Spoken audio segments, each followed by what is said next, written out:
In the beginning of the parshas Behaloscha in America over here.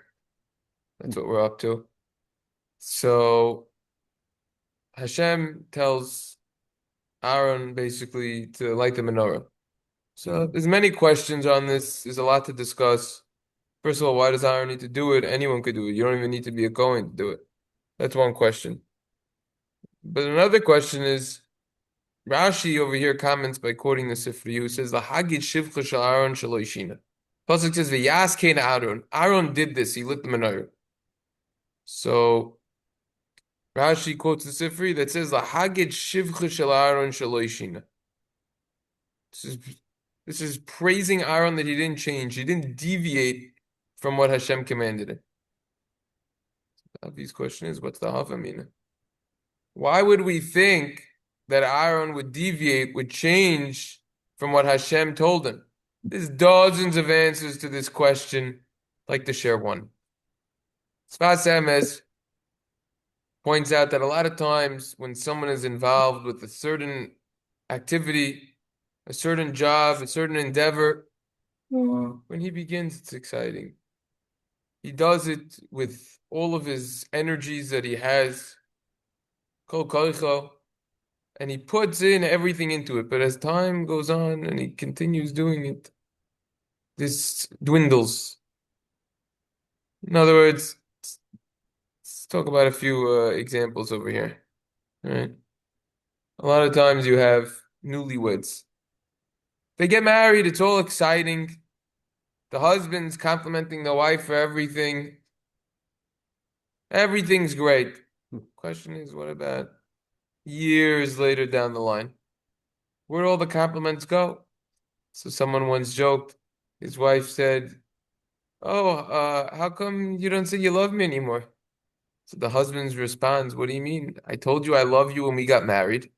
Chazaka, status quo, nothing changed. I don't need to say it again." But that's not how it works, obviously. Right? We have to keep it going. We have to keep that consistency. A lot of times when it comes to siblings, parent-children relationship, etc., a lot of it becomes, you see it every day. There's a certain, okay, now this is going to happen. Now that's it. It's kind of like you bring your kids out and people see them, never seen them. They say, "Oh my gosh, these are the cutest things ever." And you're thinking, you could take them. Enough work for me. Forget about it. They cry, they whine, they this, they that, they that, they this. So the idea is to keep that going, keep that energy, keep that focus going. That's the trick over here. You could tie in, which you keep tying in the Kli Yakar and parshas Emor, that why doesn't the Torah tell us the date that the Torah was given, so that it should be a freshness. Every single day is like we're receiving the Torah. It should be a freshness. That's the same way that we have to approach everything that we just listed. It comes out, a lot of people, they're very exciting. They're starting a new job. They're starting a new Zman in yeshiva, lahavdil. They're starting a new semester in school, a new school year. It's very exciting. But you don't need to go further than a week or two and everyone says, "Get me out of here. Get me out of here." The idea is whatever we do, whatever situation that we're in, we have to do it with the same enthusiasm, the same enjoyment. And we should realize what we have. We should realize, wait a second, there's a pretty good setup that we have. Don't try to think about what we shouldn't think about what we don't have. Because you could always look at someone else who has more. Pretty much. Always. Right? No one has everything in the world. So you could always You look can at always someone look at who has something. more. The idea is we have to look at what we have and appreciate it and utilize it and make the best of what we have. We discussed at length in Simon Sadi Sif Yud Tes. See the recordings on Ma'amadBlan.com under the Halacha Mishnah Berurah section 9019. 4-part series, around 2 hours in total. We discussed, and there's even more to discuss than we discussed back then, about the importance of a makom kavua. There's a well-known halacha and Gemara and brachos. It's discussed over there where I just quoted that you have a set place where you always daven. Set place where you always daven, according to the Rif, based on also what's discussed in Siman Kufnan Vav over there, that area. There's an idea of also having a set place to learn Torah. But primarily this halacha revolves around a set place to daven. Whatever shul you daven at multiple shuls throughout the week, such as me, based on limited options that you have, based on time constraints. Wherever you are in that shul, you set a specific location to daven.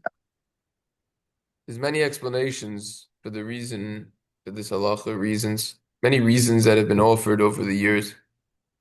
I like to suggest one reason, which is one of my favorites. The Arizal is quoted by the Sefer Hagan, who relates a mashal story that, let's say, person is, let's say you have an army who's trying to conquer another city, right? We got enough wars going on in the world right now. So back hundreds of years ago, back in the olden days, so you used to have fortified cities like Jericho. It's a big wall. How do you penetrate a wall that's 100 feet? How do you penetrate that? Well, you can't just bring a ladder and climb over it, because you have people 24/7 that are up there that are going to shoot you with bows and arrows and kill you. Or they're going to throw off big rocks, whatever it is. You can't do that. Rather, what they used to have is something called a catapult. Catapult is an old version of a cannon, basically. And it's like a long slingshot, as we know. Big rock comes, boom, and it goes against the wall, and you try to break it. So you have a guy, and his job in the army, his position is, he works the catapult. Multiple people did it. He aims it. That's the position. What's the most strategic way for that guy to aim it? To go in different spots on the wall or hit the same spot? What? Same spot. Same spot. Because if you hit the same spot, eventually you'll breach the wall. That's like the Avos Rabbi Nosson in Perek Vav that talks about Rabbi Akiva. He saw the water caused the rock to break, penetrated after a lot of time and a lot of drips. It was the same exact spot. Even water, which is very soft, could break a rock. You just keep going. Explains that Rizal, that's what we need, consistency. Same exact spot you have to daven in, same exact spot. It gets tough, it gets tiring. But that spot acquires a certain holiness. That's how we have to go into when we're talking about Torah and mitzvos. Like Aaron did. Explains the Sefas Emes l'hagiv shivcha shel Aaron shelo yishina.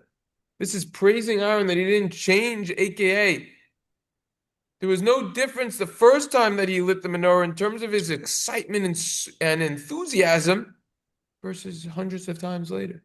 Did it the same exact way with the same fervor. That is an incredibly relevant message that applies to us. That was what was unique about Aaron. A lot of times you have bar mitzvah bachrim. Now we're going to go to the bar mitzvah world. They put on tefillin the first time. They're so excited, right? But what about months later? What about years later? Where did the excitement go? How many of us, when we put on tefillin, do we have an excitement? Do we even think about it? Or is it just habitual? Now the Tesla decided they're not going to sell the two most expensive cars, the Model X and the Model S. They pulled it off after years. This is the best electric car that caused the whole electric car revolution. The Model S, it all started with that fancy sports car that was cool, and that's what made it, and that's what caused the hundreds of models throughout the world to come out. Why'd they pull it off the line? To make robots. Robots. What's pshat in a robot? The explanation of a robot, it's habitual. It's always doing the same exact thing. No emotions, no enthusiasm. That's exactly what we should not be doing. Even though we are performing these mitzvahs and we do them every single day, we should not be like a robot. We should be like a human. We have to put emotion into it, enthusiasm, make it beautiful. That's the idea over here. Davening is the same exact way. A lot of people approach davening. They're just going there to check it off of the list. It's like a chore, so to say. The davening, the learning Torah that we do, mitzvahs, we have to realize that the purpose of all of it is to connect us closer to Hashem. That's what we have to realize. We should do it with enthusiasm. Problem is that the reality many times is that it's hard to put enthusiasm into something and have a happiness and a joy and a love for something that we don't properly understand. And the truth of the matter is, many people do not properly understand why they're doing this mitzvah, why they're doing that mitzvah. People don't think about it. When we learn about a subject, we will automatically enjoy it more. Right? For example, right now we're learning about Mincha and Shabbos, right? I guarantee, I mean, you could tell me if I'm wrong, but you probably never have been more interested in going to Mincha and Shabbos and enjoyed it more than now you were after learning about it for 2 weeks straight, and then we have another week that we're going to be learning about it because there's so much involved. And I bet you also that you never thought about the whole flow of Mincha in general and every single part of it, breaking it down around the 10 different parts to Mincha, each part realizing the significance, the depth behind it. And the truth of the matter is that it's very hard to put emotion and true meaning into mitzvahs or davening or learning if a person doesn't properly appreciate it. But as we know, even though we don't properly understand the mitzvah, we still have to do it. But the end goal is to properly learn about it and then properly perform that mitzvah. And that's what really helps with properly perform. Someone once said, wow, look at all the Rebbe. Look at the Rebbe. He's always having so much kavanah when he goes into it. Look at the intent that he has, the focus. How does he do that? The answer is quite simple. Anyone who learns the sugyas properly, learns about it in all the Gemaras, the Rishonim, the Achronim, learns the drush on it, learns the deeper ideas by the mitzvos, chiddush, learns the Kabbalah on it. Someone who is well educated on a topic will appreciate it much more than someone who isn't. Right? You could have the same $5 million house, okay? The same $100,000 car. Two people buy it. One person buys this, one person buys that. One person appreciates it tremendously. One person, okay, whatever. The answer is, the difference between the two is the first person actually understands what he got. Second person doesn't, right? You have a leader, big leader, right? Gadol Hador of the Jewish people, the leader of the Jewish people, right? See if someone important who meets him, he's not even Jewish. Oh, yeah, gives him honor. He doesn't understand what that is to be a Talmid Chacham. He doesn't understand it. Whereas the other person who meets him is a big Rosh Yeshiva, he's a big Talmid Chacham, accomplished individual himself. He will appreciate the greatness of such an individual much more because he understands what is going on. Same is true with the whole Torah and the mitzvahs. He had the enthusiasm, he had the happiness that he had hundreds of times later and the first time. Why? He understood what was going on. I'm already saying a deeper explanation. Aaron understood the importance of the menorah and what it was, and therefore there was no fadeaway jumper over here. He didn't fade away at all from his enthusiasm. Nothing dwindled at all. He had that and he kept it going. That's the praise. For sure, Aaron was going to do the mitzvah because Hashem told him to. Rather, the Torah is praising him that he did it with the same enthusiasm and the same desire. That's what it is. So what about for us? For us, we cover a topic and we properly understand it, and we automatically enjoy it more, put more energy into it, have more of a love for it. So I'll tell you from the minimal experience I have, around 14 years ago, we learned the halachas of Shema. Shema, what a beautiful area of halacha that few people get to properly learn. And after we learned it, just like other areas that we learned, I enjoyed it more. And actually, I enjoyed performing it. You learn a siman like siman samach aleph. You start pausing in between the words, thinking about it more. Al levavecha, two lamed, same letter. You pause in between two letters, etc. Right? And you start enjoying it more because you understand it more. Your shema starts getting slower. You start thinking about it. Start putting meaning into it. Then what happens 14 years later? 14 years later, when you move on to other areas of the Torah, Baruch Hashem, we're not talking about someone who's spending his time involved with unimportant pursuits. We're talking about learning other areas of Torah. So what happens then? So that's why now we have the notes. Always look at the notes. Gets you back in the zone. Could try to help. Still, the idea is to try to keep it going. There's an idea of you go to a fancy simcha. You go to a high-end restaurant. Get multiple food items. So there's the idea of tam doiche tam, that you eat one food, your main course. Once you have your main course, the flavors that were lingering in your mouth from your appetizer will now depart. They're going to leave because you're having new food, right? It's the same thing with Torah. The idea is that we want to try to retain the old taste and flavors that we got from the areas that we learned previously, and also have the new flavors as well. That's what one of the explanations of we say in Birchas Torah something very unusual. The harev na. We say make the Torah sweet, right? One of the explanations that's given is we don't want tam to be doiche tam. We don't want one flavor, new flavors of Torah to push up old flavors. We want to enjoy all of them together. This is where it comes from also why on Pesach, by the Seder, you could have 4 of anything. Why do we specifically have 4 cups of wine? So there's many explanations for this.